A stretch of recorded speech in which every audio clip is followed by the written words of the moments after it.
All right, we'll go ahead and take this next caller. Caller, welcome to the show. Please tell us your name and why you held on as long as you did. I'm Joseph from Pennsylvania. Joseph, thank you for calling, sir. What's the question for Rabbi? As Jews, we believe basically everything that we have, other than coming from Moses. But currently today, in other words, our prayer book, the Mishnah, the way our Bible is set up, came from the men of the Great Assembly. My question is I could see a linear trajectory from Moses to the judges to the kings to the prophets to the rabbis. I'm at a loss, and it's really like a question that comes from just wanting to understand, which is that I guess the Christians would concede that their Bible, the crux of their Bible, I guess the foundation of their Bible is the Septuagint, which obviously anybody would say came from the rabbis. Why is it that these rabbis are so able to be trusted that they can use it as the foundation of their biblical text? In other words, they're conceding that these are men of God. And yet, we can't trust anything else that they say. We can't trust that they say that we should pray 3 times a day. We can't trust that they say that we should, a tzitzis is what a tzitzis looks like. The strings, like basically everything else they say is garbage except for the Bible. I'm just kind of like at a loss, like how that's so. And I never actually heard the question dealt with or asked. Okay. Rabbi, you got it? I'm going to leave the Septuagint out for a moment. How do we know that the Jewish Bible was written by prophets? Who are we trusting for that? So I want to get back here. I mean, like, how do you know Zechariah was a prophet? How do you know? And frankly, and if you're a Christian, don't be scared, don't worry, but 100 years before Christian, all right, so you're going to say, I believe in a new, let's say if you're a Christian, even the question remains, if you, 100 years before Christianity, you'll say it's in the New Testament, okay, but how did you know 200 years before Christianity Zechariah was a prophet? Who said Zechariah was a prophet? Okay, it's a fair question. Who said Jeremiah was, like, how do you know the book of Jeremiah is holy? Because the Jew. So I'm gonna answer in a way that you're gonna love me or hate me, but then if you stick around, you'll get it. It's because the sages said so. Okay, now in Tanakh we have 2 primary passages that indicate to us how we could tell who's a true prophet and who's not. Deuteronomy 13 and 18. It's important to know why these passages wind up in Deuteronomy rather than in Genesis. Well, the answer is the book of Deuteronomy was written essentially in the last month and a half of Moses' life. And he's about to die. He was 120 years old. And he had to give instructions to the nation of who, what, where, how. So Deuteronomy 13 warns us that there'll be prophets, people who will claim to be prophets, and they'll do miracles. Don't listen to them. That means if they tell you to do it, follow other gods you didn't know, add to the Torah, take away from the Torah, don't listen to them. They do signs, miracles, everything.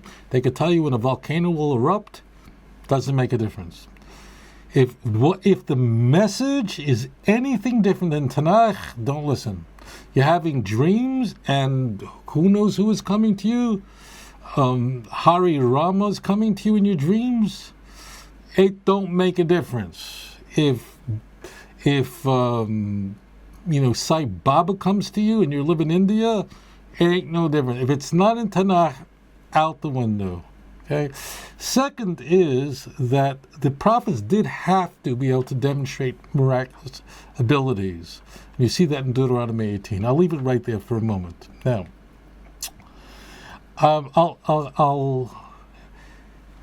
we'll go to the next step. So there were certain people that it was Jeremiah, in a sense, his life career as a prophet, until the first temple was destroyed, his authority as a prophet was not universally accepted, to the detriment of the Jews. Only when the first temple was destroyed did the Jews go, oh my gosh, why didn't we listen to Jeremiah? Then they knew. But one other point should be made. Although we have in Tanakh, many prophets, there actually were many, many, many more prophets than our books in the scripture. There's less than 50 prophets that are enumerated in Tanakh, but actually there was Kuflayim Kiyotzim Mitzrayim. The total number of prophets that lived in history was approximately 1.2 million people who experienced prophecy. The vast, as you can imagine, the vast majority of their prophetic teachings never were recorded in Tanakh, but they were true prophets. But what they taught was not what's called nitnu l'doros, which means it was only relevant to their generation. It was not relevant to future generations. Now, what I'm saying to you should not surprise people who've studied the Bible, because that Jezebel killed hundreds of prophets. Where are their books? They didn't. The point is that many of them wrote them, but it was not part of the canon. Why? Because it was necessary only for that generation, but it's not necessary for future generations. Therefore, you must know this, my friends, that if you look at a book in Tanakh, a Sefer in Tanakh, and you see words there, and you're going, how does this relate to me? And you don't know, you should know you're missing out on something. Because remember, I don't have a calculator here, but it's a percent of 1% of 1% of everything that was ever taught and prophesied was ever recorded in what is Tanakh. How was it decided what would go into the canon? I know generally, if I ask you how many books are there in the Jewish Bible, generally the answer will be 39. It really is 24. It's the same number. It's just 1st and 2nd Samuel is really one book. It was divided, not important why. Ezra and Nehemiah is really one book. 1st and 2nd King is one book. We divide it, makes it easy, fine. Cut it any way you want to. So there was the last major segment of prophets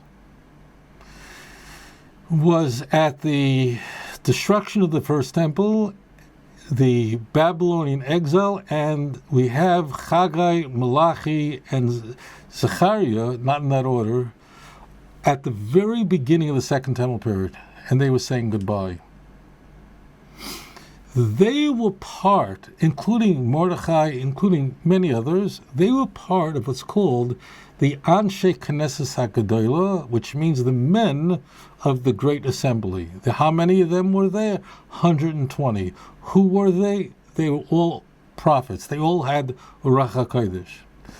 There were books that were in question. The question was never, were these true prophets or not? The question was, were these, what was written, was it nitnu l'doros? Now, they were not judging the 5 books of Moses. The Torah of Moshe Rabbeinu, Olav HaShalom, is forever, as it says, not my words.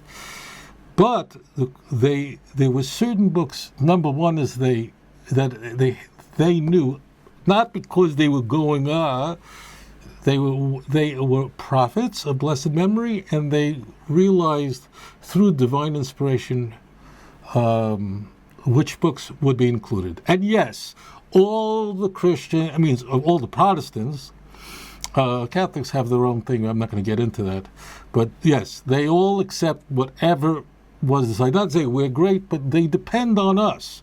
I mean, who says Oivadja is in Tanakh? The Jews do. The Jews say it. I'm not saying I'm great, but you got to realize what the consequences of that is. Okay? Yeah. So, therefore, I review this in a DVD I do on the Book of Chronicles. I actually go through this in much greater depth. So, therefore, just to run this over. The 5 books of Moses is different. When it was given to Moses of blessed memory 3,330 years ago, approximately, it was given for all generations immediately. Okay? The prophetic works that followed had to go through a two-stage solution. Had to go through a two-stage solution, a two-stage process. Stage number one is this a prophet? But that wasn't enough that it would be included in Tanakh. It also had to be nitnu l'dayros. It had to be an eternal message that would be relevant to every single generation that would follow. And yes, the church relies on it completely, and particularly the Protestant church does. The Catholic Church adopts a whole bunch of books that are not of God. I'm not going to go into it. It's so beyond the scope of this show. And I don't think I have a big Catholic viewership, so we'll leave it out. But yes, Luther, that filthy piece of vermin anti-Semite, but the reformer, he, it was not only him, but it was largely his call. They relied on us. That's what we know now. So that point is correct. Now I want to get into the Septuagint part. Okay. The Septuagint part this is a misunderstanding. Christians claim that the New Testament was quoting the Septuagint. What's a Septuagint? The Septuagint was a translation of the Jewish scriptures rendered by 72 learned men in a period of roughly 2,250 years ago for a North African library. Okay? It was of the 5 books of Moses alone. Everything I'm telling you is non-controversial. People who say differently, they don't know what they're talking about. It doesn't mean they're bad people. It's just they don't know. You can't study everything in your life. But if you go on Amazon and order a Septuagint, you get it, open the introduction, it'll tell it to you. I don't care if the Septuagint has 5,000 crosses on it. If people don't know this, they don't know anything. The original Targum Shivim, which means the translation of the 70, which is essentially Septuagint, is lost. If you have that original Septuagint that was assembled by those great learned men, which is of the only 5 books of Moses, you're a multi-billionaire. It was burnt and it was lost when the library for which it was written burnt down to the ground. We don't have it. No one does. Now, what happened subsequently is there was a Jewish community in North Africa and Jewish communities that were Hellenized, Jewish communities that spoke Greek, and of course the church. Everybody was scrambling. When I say everybody, I want to change that for important reasons. In the ancient world, the world was largely illiterate. It depends where you lived. If you lived in Athens, there was a higher. If you lived in Alexandria, if you came from Antioch, you had a better chance of having some knowledge. If you lived in Jerusalem, you certainly would have been more knowledgeable. If you were in the Galilee, you were, working and living in a fishing village. You were illiterate. If you were a woman, you were almost certainly illiterate. So what happened was there's a scramble for people to render the Jewish Bible in the Greek language, which was the lingua franca of the time. Now, do not think that Greek in the late ancient world is the equivalent of English today. There has never been a period in human history when a language was as universally dominant as the English language is today. Okay, don't compare the two. Okay, but we will call Greek the lingua franca because of basically one man, Alexander the Great, who will conquer everything and spread Greek everything. But people literacy, meaning just the ability to read words and write words, was a major deal.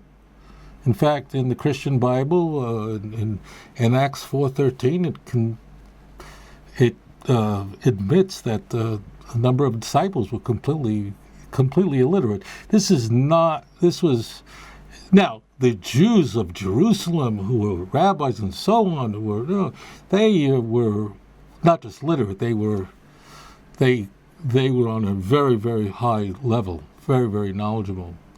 So therefore, the Septuagint that we have today, that you can find in the library, or you can go online. You can go online and download them. I never did, but I'm pretty much sure you could.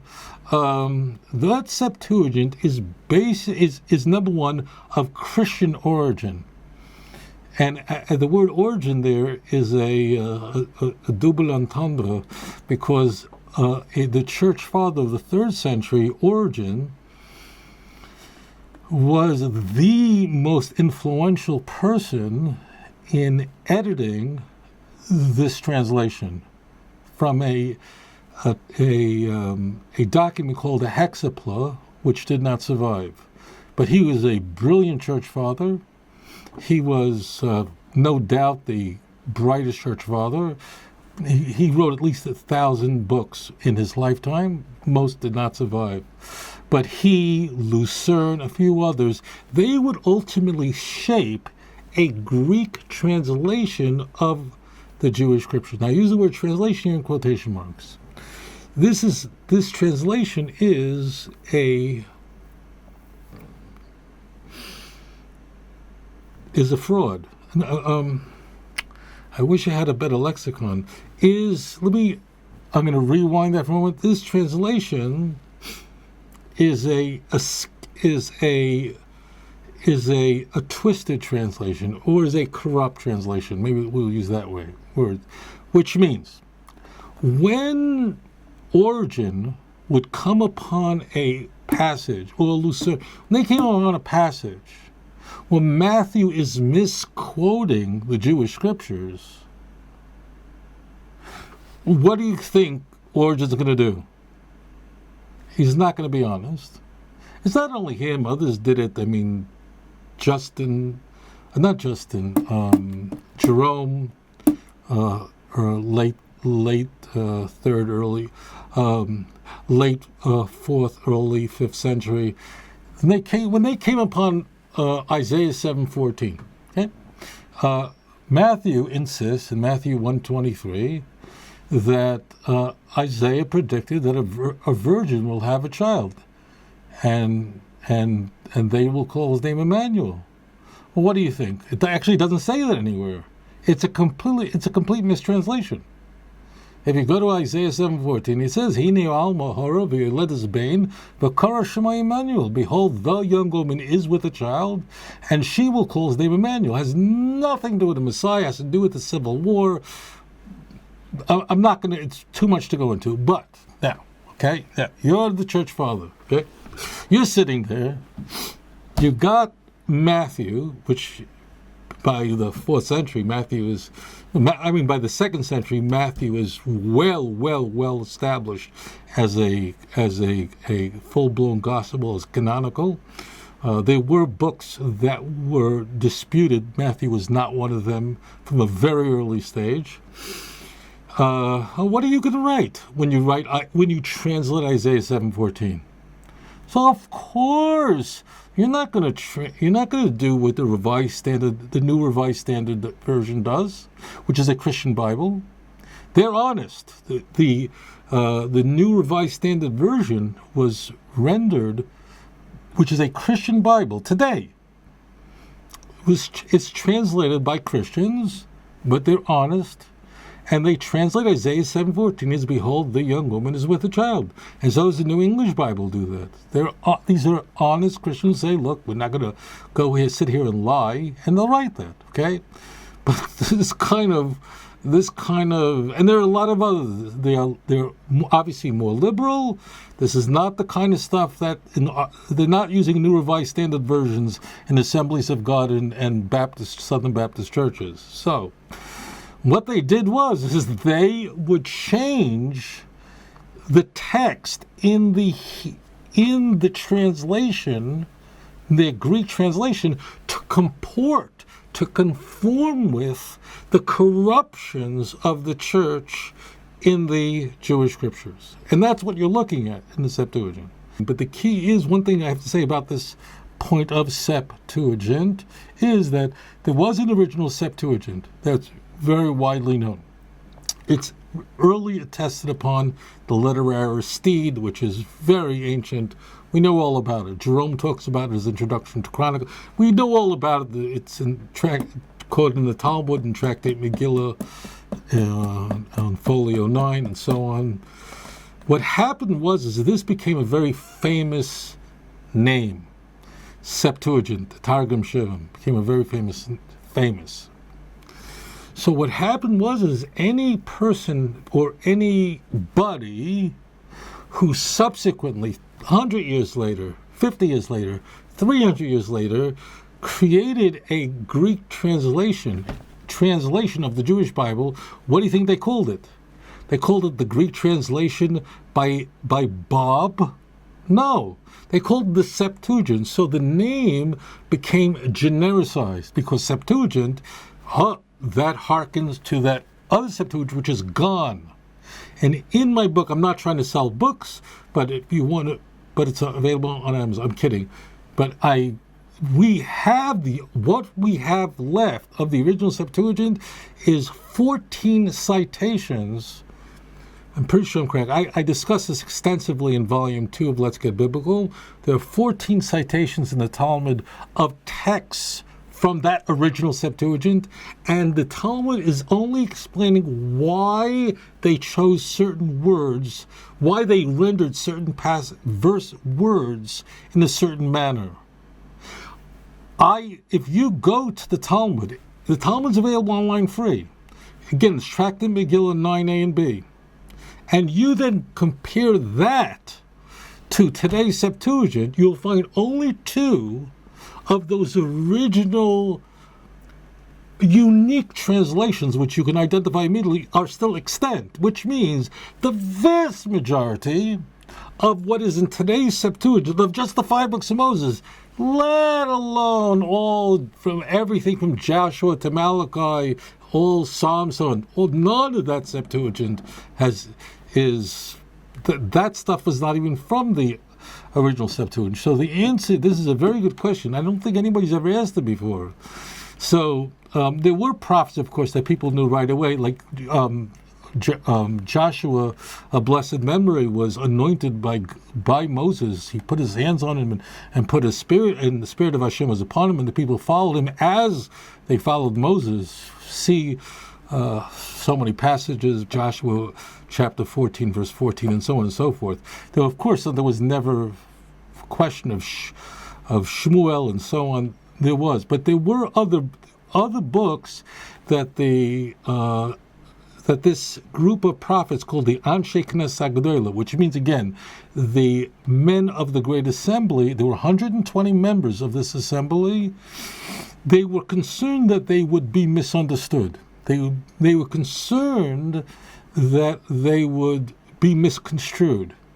And I'm not going to go through it now. It's way beyond the scope of this. But there's a couple of books where people just misunderstood what the message is. Because if you're not reading it properly, you'll be off by a mile. And we see that their concern was well-founded.